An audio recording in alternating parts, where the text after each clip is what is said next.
Okay, so this is a little tip for those who are planning to put a oil catch can, excuse the work surface area, but this is front yard mechanics. But this is common sense stuff. So the bolts you have to check before you screw this all down, because it's very hard to screw down because there's really not too much surface area between the bottom of the bolt and the bracketry here. So it's hard enough to put it in with the catch can, you know, right off the bat, and then realizing that it doesn't screw all the way in, that it stays loose, and you're wondering why. Well, this is why. So here's a supplied screw that I got. Now I first test fit the screw by itself. As you can see, it's much easier to actually screw it in without the body, just to test fit. And what I'm looking for is the bottoming out.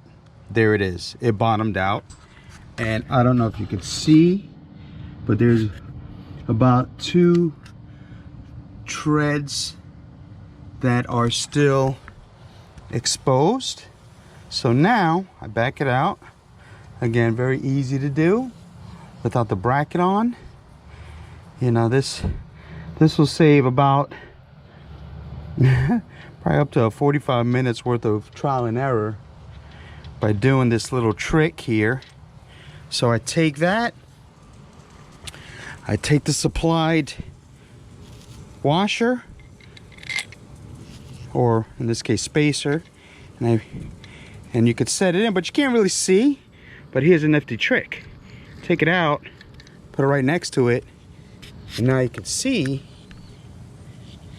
that the treads would still be exposed. That those 2 treads, I would need about this much to actually cover, you know, to clamp down and tighten it so it's not flopping around. So get yourself some washers. So in this case, I'm going to use 3 just to test. Put them inside over the bolt, slide the bolt in. All right, and then now I butt up against it, and there we go. We got about 4 treads left. So it looks like we could be safe. And again, you could add 1 more just, you know, for clamping purposes. You know, the washers are going to compress a bit. And again, due to heat, they'll expand again. But you could do 3, 4 if you want. But that's the tip right there. So with the washers, now I could put the whole bracketry in with the oil catch can, knowing that there's going to be clamping force because there's not going to be a gap between the threads. All right, that is the lesson for today.